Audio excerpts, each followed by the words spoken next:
नमस्कार दोस्तों, एक बार फिर से आप सभी का हार्दिक स्वागत है आपके अपने इस निशुल्क यूट्यूब प्लेटफॉर्म के ऊपर डॉक्टर गढ़वाल सर इंग्लिश।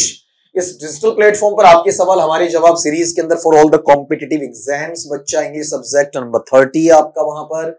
इसके अंदर एक बच्चे ने ये पूछा कि सर अपना प्रश्न कहां भेजें, जो लिखा हुआ है बेटा हर क्लास में बोलता नहीं हूं आपको प्रश्न कहां भेजना है वो सुनना कि आप गूगल प्ले स्टोर पे जाएं। गूगल प्ले स्टोर पे जाने के बाद में doctor Garhwal sir English application है, उसे आप डाउनलोड करो। दूसरा प्रोसेस है, दूसरा स्टेप है इंस्टॉल करो, फिर उसे रजिस्टर करो। तीसरा स्टेप, चौथा लॉगिन करो। लॉगिन करने तक यहां तक आपका कोई भी पैसा नहीं लगेगा, ठीक है। फिर यहां राइट हैंड कॉर्नर साइड के अंदर कॉन्टेक्ट अस दिया हुआ है, कॉन्टेक्ट अस पे आप क्लिक करोगे। क्लिक करते ही आपको वहां पर वो रिडायरेक्ट कर देगा, एक व्हाट्सएप नंबर पे ले जाएगा और वहां अपना नाम लिख के अपना सवाल भेज दीजिए, टाइप करके, फोटो खींच के मत भेजना, टाइप करके भेज दीजिए, ठीक है। और फिर हमारी टेक्निकल टीम उसे वहां टाइप करके ले या फिर आपका कॉपी करे और उसके बाद में यहां पर स्लाइड बना के मुझे देगी, पेश कर देगी और मैं आपके सवालों का जवाब दे दूंगा।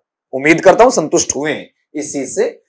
आ जाएं पहले सवाल पे। 258 तक आप कर चुके हैं। आज का पहला सवाल, हु अमंग द फॉलोइंग, निम्नांकित में से कौन सा ऐसा है इंट्रोड्यूस्ड, जिन्होंने परिचय करवाया द थियरी, उस सिद्धांत का, ऑफ कम्युनिकेटिव कॉम्पिटेंस, मतलब संप्रेषणीय प्रतिस्पर्धा का। तो बेटा जब आप कॉम्पिटेंस की बात करते हैं, टीचिंग मेथोडोलॉजी का सवाल है, मैं यहां लिख देता हूं, ये यहां पर अपने पास में टीचिंग मेथड्स का सवाल है या टीचिंग आपका अप्रोचेज है उनका सवाल है, और उसके अंदर भी बच्चा किसका सवाल है, सीएलटी का है, कम्युनिकेटिव लैंग्वेज टीचिंग का सवाल हमें वहां पर देखने को मिल रहा है, ठीक है। तो यहां वाले पार्ट के अंदर अगर आप चेक करते हैं तो मेरे पास में कॉम्पिटेंस के दो पैटर्न देखने को मिलेंगे। कॉम्पिटेंस जो आपके पास में प्रतिस्पर्धा वाला स्तर है उसमें बच्चा दो तरीके से हमें शो किया जाता है। पहला कॉम्पिटेंस है वो लिंग्विस्टिक, हालांकि इसके अलावा भी बनती है, मैं मोटे मोटे दो नाम आपको वहां पर देना चाहूंगा। दूसरा नाम आता है आपका कम्युनिकेटिव कॉम्पिटेंस का आता है, ठीक है। इस तरीके से वहां पर पढ़ा जाएगा। लिंग्विस्टिक होता है भाषाई, जो लगभग एक्यूरेसी की तरफ ध्यान देता है, शुद्धता की तरफ ध्यान देता है। कम्युनिकेटिव वाला पार्ट होता है वो संप्रेषणीय होता है, ये बेटा आपका फ्लुएंसी, धारा प्रवाहिता है, उसकी तरफ ध्यान देता है।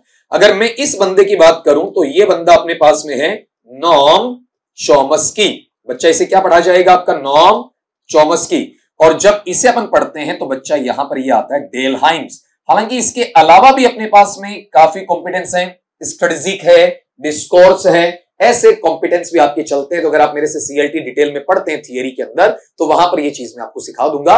बच्चे का सवाल यहां पर ये है, सर इसका आंसर डेलहाइम्स होगा या नॉम चॉम्स्की। बच्चा पहली बात तो आपको सी यहां अपर केस में करना था, ठीक है। फिर उसके बाद में आप गौर करें, यहां पर ए आपको लगाने की आवश्यकता खास है नहीं, सीधा लिख सकते हैं आपका, ठीक है। लेकिन मोटी चीज ये है तो आंसर आपको मेरे हिसाब से मिल गया होगा कि जब कम्युनिकेटिव कॉम्पिटेंस की आप बात करते हैं तो डेलहाइम्स में जाता है आपका वहां पर, ठीक है। और जब आप बात करते हैं किसकी, लिंग्विस्टिक की, तो किस में आता है आपका वहां पर, नॉम चॉम्स्की में आता है। अगले सवाल पे आओ, if there is no operator in the declarative, अगर घोषणात्मक या असर्टिव, डिक्लेरेटिव का बेटा दूसरा अपने पास में वर्ड होता है असर्टिव, डिक्लेरेटिव को अपन असर्टिव कहेंगे, घोषणात्मक या साधारण वाक्य होता है जो सब्जेक्ट से शुरू होता है, ठीक है।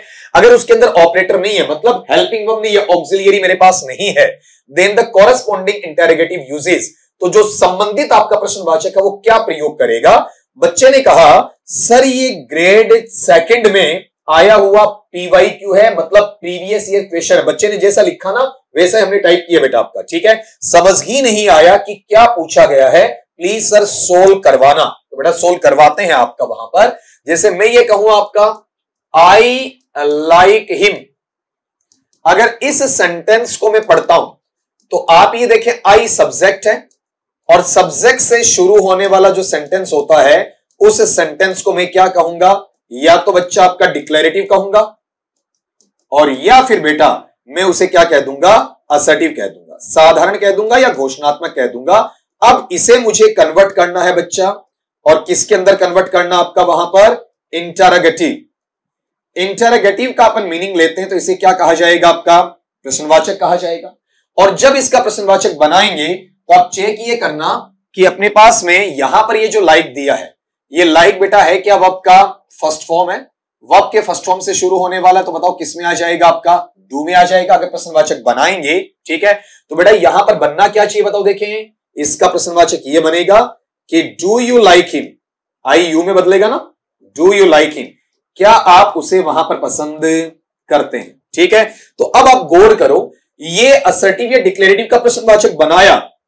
इस प्रश्नवाचक को बनाने के लिए आपको जो ऑक्सिलियरी चाहिए, ये हेल्पिंग वर्ब हो गया, ऑक्सिलियरी चाहिए, वो क्या आया, डू आया।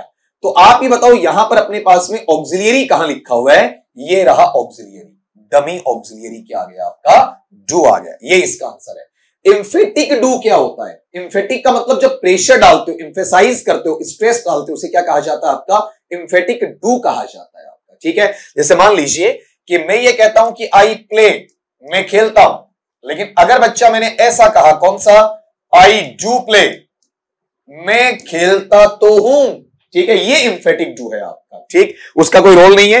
डमी वर्ब फ्रेज कहां, मुझे तो क्या चाहिए, सीधा सीधा आपका ऑक्सिलियरी चाहिए। ठीक है, नाउन का कोई इसमें इशू नहीं, अगले ने पूछा ही क्या, वहां पर आपका वर्ब पूछा, तो सिंपल सा सवाल था बेटा कि अफर्मेटिव से आपको प्रश्नवाचक बनाना था, तो उसमें क्या काम आ रहा है, हेल्पिंग वर्ब काम आ रही है, तो आपको हेल्पिंग वर्ब के नाम सिखा रखे हैं, एनोमलस फाइनाइट है या फिर हेल्पिंग वर्ब है, या बच्चा आपका वहां पर ऑक्सिलियरी है। अगले सवाल की तरफ बढ़ना, fill in the blank with the correct option.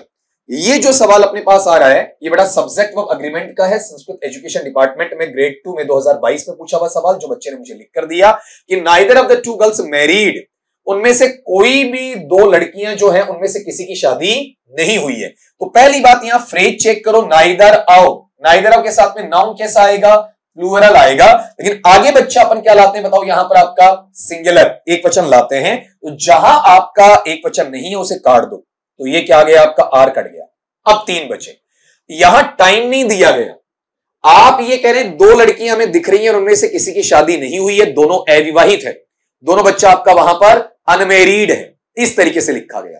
Clear, तो ये प्रेजेंट टाइम की बात हो रही है, तो इसमें पास्ट का इंडिकेशन कहीं नहीं है। ठीक है, अब ये कहा गया कि उनमें से किसी की शादी नहीं हुई है, तो पैसिव, किसने शादी की ये नहीं बताया, डूअर ऑफ एक्शन नहीं है, एजेंट नहीं है। ठीक, इट मींस ये पैसिव में है, और अगर मैं पैसिव में लेता हूं तो पैसिव में मुझे लगाना क्या पड़ेगा, बी प्लस वर्ब का थर्ड फॉर्म, तो मेरी का थर्ड फॉर्म आ गया मेरीड, मेरी, मेरीड, मेरीड। अब बी वाले पार्ट में अगर अपन लेते हैं तो इस भी पार्ट बनता है और बीन भी पार्ट बनता है। ठीक है, तो आप ये तो कहोगे ना उनमें से कोई शादीशुदा नहीं है, उनमें से किसी की शादी नहीं की जा चुकी है, परफेक्शन में ले जाने की आवश्यकता नहीं है। इस बलबूते यहां से क्या हट जाएगा आपका, हैज बीन हट जाएगा, और आंसर यहां पर क्या रहेगा आपका, इज रहेगा। बेटा ये सेंटेंस है, सिंटैक्स के साथ साथ में पैसिव वॉइस का भी है। अब एक चीज, ये मेरी पहली प्राथमिकता है, ठीक है, दूसरी प्राथमिकता इसमें अगर प्रेजेंट टाइम नहीं होता तो मैं किसकी तरफ जाता, आपका वोज की तरफ, लेकिन दोनों मिल गए तो मैं वोज में वहां पर जाऊंगा नहीं।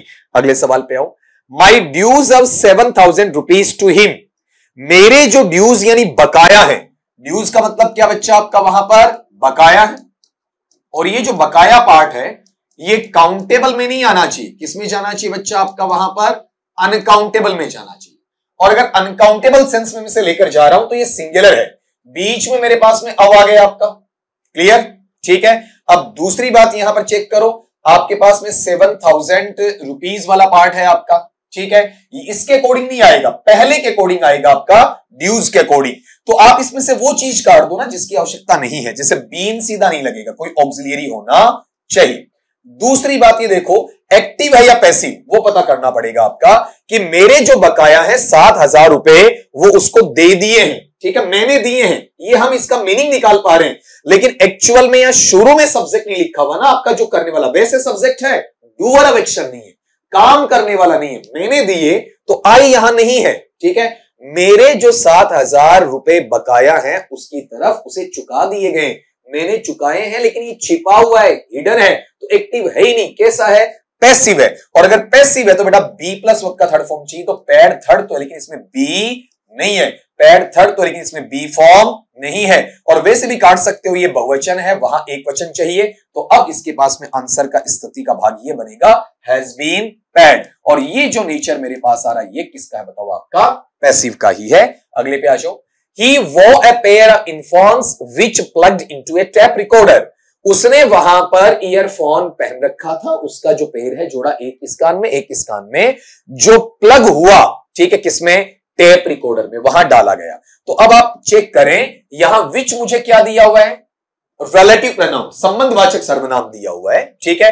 अब इसका मुझे क्या चाहिए बताओ, देखिए आपका वहां पर एंटीसीडेंट चाहिए, तो इसका एंटीसीडेंट यहां पर ये बन रहा है, ए पेयर ऑफ ईयरफोन्स। ठीक है, बच्चे के दिमाग में केवल क्या काम करता है, ये काम करता है कि सर ये ले लूं। ठीक है, तो बेटा ये देखो कि क्यूमुलेटिव फ्रेज है क्या, अलाइंड फ्रेज है क्या, एक साथ आने वाली चीज है क्या। ठीक है, जब इतना दिमाग अपन ने लगा लिया कि इसका एंटीसीडेंट ये बना रहे हैं, तो ये भी लगाना चाहिए कि अपने पास में ये क्यूमुलेटिव है, यहां से लेके यहां तक पूरा फ्रेज बन रहा है। ईयरफोन्स को अलग अलग एंटिटी में नहीं बताया गया, ईयरफोन का जोड़ा बताया गया। आपका जोड़ा बताते वो सिंगुलर होगा, और अगर सिंगुलर की बात करूंगा तो वहां बच्चा इसमें वर नहीं आएगा और इसमें वहां पर आर नहीं आएगा। ठीक है, दूसरी बात टाइम से भी चेक कर सकते हो ना, वो यहां पर क्या वर्ब का सेकंड फॉर्म है, मींस कौन सा टाइम हो गया बच्चा आपका, वहां पर पास्ट टाइम हो गया, और पास्ट टाइम के अंतर्गत आपका वहां पर गौर करो ये वर्ड नहीं आएगा, केवल क्या आएगा आपका वोज आएगा। ठीक है, ये इज और आर तो प्रेजेंट टाइम से कट जाते हैं आपका वहां पर, और इसमें एक चीज ये भी तो है ना कि अपने पास में एंटीसीडेंट चेक करोगे तो भी वहां पर आपका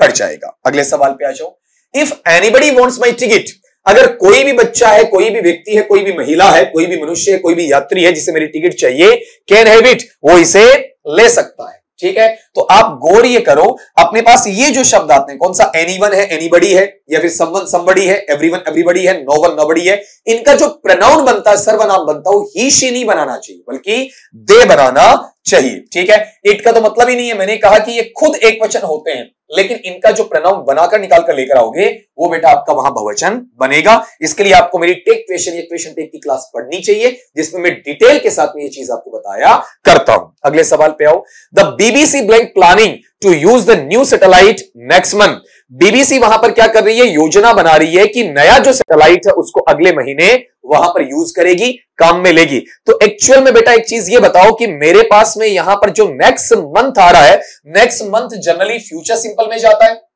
ठीक, वहां लगता है क्या, विल या शैल के साथ वर्ब का फर्स्ट फॉर्म। अगर मैं यहां विल ले भी लूं तो बेटा ये वर्ब का फर्स्ट फॉर्म प्लस आईएनजी आ गया, तो विल के साथ में सीधा वर्ब का फर्स्ट फॉर्म प्लस आईएनजी आएगा नहीं। बीबीसी है वो आपका एक वचन है, तो आर आपका आएगा नहीं, आर कट गया तो 2 और 3 ये दोनों नहीं होंगे, आंसर ये बचा आया। क्यों बेटा, ये सुनना। ठीक है, अगर आप फ्यूचर सिंपल में कोई काम करते हुए बताते हैं और ये प्री प्लान्ड है, पूर्व नियोजित है, शेड्यूल्ड है, तो ये ऑटोमेटिकली किस में चला जाएगा आपका, या तो प्रेजेंट सिंपल में या प्रेजेंट कंटिन्यूअस में चला जाएगा। तो यहां प्रेजेंट कंटिन्यूअस मेरे पास में मौजूद है, इज आर के साथ में वर्ब का फर्स्ट फॉर्म प्लस आईएनजी। तो उम्मीद करता हूं कि ये सवाल भी आपका इजीली सोल्व हो गया। आज जो सवाल बच्चों ने पूछे हैं, इस तरीके के अगर सवाल आप लेकर आते हो तो कहते हैं बेटा जी खुश होता है। ठीक है, आत्मा तृप्त होती है इस चीज के लिए कि वाकई में इंग्लिश के प्रति जो आपकी प्यास है वो बड़ी है, और इस प्यास को, इस आपकी थर्स्ट को क्वेंच करने के लिए आपका बड़ा भाई हर पल हर लम्हा आपके लिए मौजूद रहेगा। क्योंकि मेरा उद्देश्य यहां पर मेनली ये है कि मैं आपकी ज्यादा से ज्यादा वहां पर बच्चा हेल्प कर पाऊं। ठीक है, जो बच्चे फी नहीं भर पा रहे उनके लिए ये प्लेटफॉर्म आपका तैयार किया हुआ, तो हमारा एप्लीकेशन अलग चल रहा है। जो सक्षम है वो वहां से पढ़ लेते हैं, जो इकोनॉमिकली सक्षम नहीं है वो यहां से पढ़ लेते हैं। मैंने पहले भी कहा कि बेटा हमें भी तो वहां पर इन चीजों को आगे इनहांस करना, स्टूडियो को, टेक्निकल टीम को, सर्वर को आगे लेकर जाना है, तो फिर हमें वो एप्लीकेशन का काम तो करना पड़ेगा, वो अलग है। ठीक है, ये जो बच्चा बिल्कुल सक्षम नहीं है वो यहां आकर आपका पढ़ लेता है, उसके लिए यहां पर कोई चार्जेस नहीं है। एक बच्चे ने ये कहा कि सर YouTube तो होता ही निःशुल्क है। ठीक है, तो मैंने पहले भी कहा था बेटा इसमें भी चार्जेस अप्लाई होते हैं, ज्वाइनिंग का है, मंथली सब्सक्रिप्शन का है, ईयरली का है, क्वार्टरली का है, या फिर हाफ ईयरली का आपका आता है, प्रीमियम मेंबर्स का आता है, बहुत सारे प्लान है। लेकिन मैं आपको केवल एक ही चीज कहता हूं कि आप यहां पर जो इकोनॉमिकली बिल्कुल डाउन ट्रोडन है, ठीक है, थोड़ा सा कमजोर पक्ष आपका है, उनको सीधा सीधा निःशुल्क की तरफ ही वहां पर ध्यान देना चाहिए। क्योंकि इस तरीके से आप सेल्फ स्टडी करेंगे, दो चार डाउट्स आपके आएंगे, वो मैं वहां पर आपका सोल्व करवाता चलूंगा। तो उम्मीद करता हूं कि आज की क्लास काफी इंटरेस्टिंग रही होगी। मिलता हूं आपका पार्ट 31 में, तब तक के लिए सभी दोस्तों से ये कहूंगा स्वस्थ रहिए, मस्त रहिए और पढ़ते रहिए।